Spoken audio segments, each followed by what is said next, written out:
Welcome to our episode on navigating city streets in English. Olivia, as a traveler, how would you begin if you needed help finding a place in an unfamiliar city?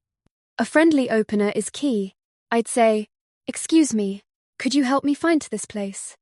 Politeness breaks the ice, and using "excuse me" signals respect, making locals more likely to assist. Absolutely. Phrases like, could you please tell me how to get to the art museum? Not only show courtesy but also clarity. Why is being specific important when asking? Spécifique question minimise confusion.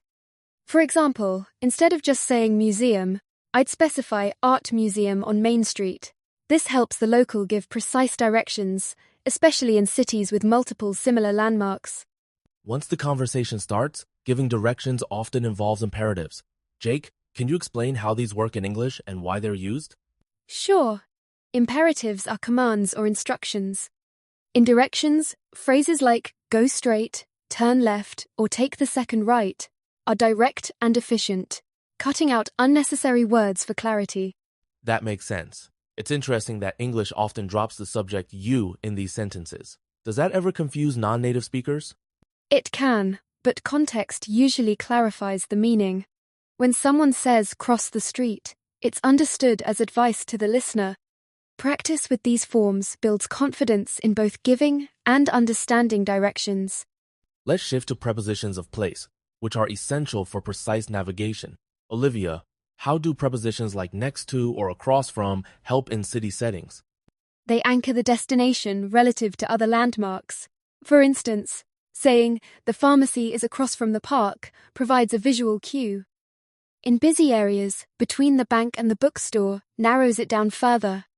Exactly. And using these terms prevents misunderstandings, especially when street names are hard to pronounce or remember.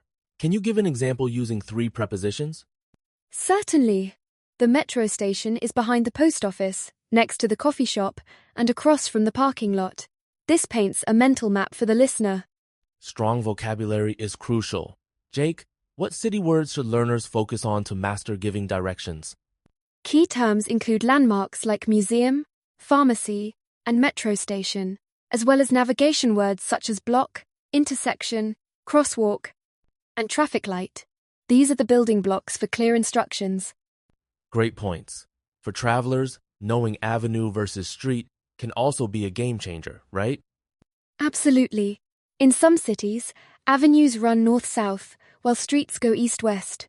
Understanding this pattern speeds up orientation and helps avoid getting lost. Sometimes directions can be confusing. Olivia, what are some effective ways to clarify or confirm directions without feeling embarrassed? Polite phrases like, "Let me make sure I understood so I go straight, then turn left at the bank," show you're attentive. Asking, "Is it far from here?" can also help gauge the distance. I like that approach. Repeating steps back is a powerful tool. Do you think it's helpful to ask locals to point on a map? Definitely. "Could you show me on the map?" Invites visual clarification and minimizes errors, especially for visual learners or in complex city layouts. Let's spotlight some must-know phrases. Jake, which expressions boost confidence when guiding or asking for directions? "You can't miss it," reassures the listener, while it's just past the coffee shop. On the right uses familiar landmarks. Also, "Walk straight for 2 blocks, then turn left" gives actionable steps. These phrases make directions easier to follow, especially for non-native speakers. How about combining landmarks and steps for clarity? Sure. Go straight until you reach the traffic light, then cross the street. The museum is next to the library, between the post office and the bank. It's detailed yet easy to remember. Navigating social norms is just as important. Olivia, what should travelers know about asking strangers for help in English-speaking countries? Politeness is key. Always start with, "Excuse me." Many locals are willing to help, but respecting personal space and being brief is appreciated. Smiling and saying thank you leaves a positive impression. That's true. In some cultures, direct questions might seem abrupt. Is small talk before asking common in English-speaking cities? Not usually. People value efficiency. Jumping straight to your question is normal, but always with a courteous tone. This balance of directness and politeness is unique to English-speaking contexts.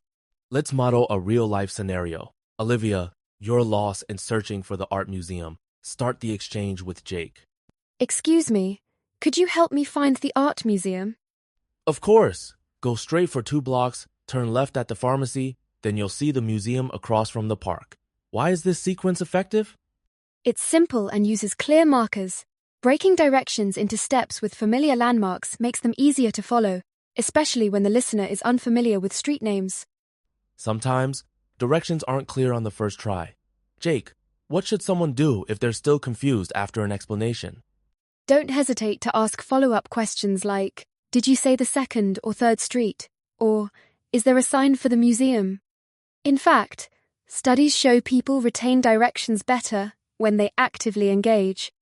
That's fascinating. Also, rephrasing what you heard helps. For example, so I need to turn right after the bank? This confirms details and prevents missteps. Exactly. Interaction builds understanding. Never worry about asking for clarification. Locals are usually patient and happy to help. To wrap up, let's challenge our listeners. Here's a scenario. Give directions from the metro station to the library using at least 3 prepositions and 2 imperatives. Ready, Olivia? Sure.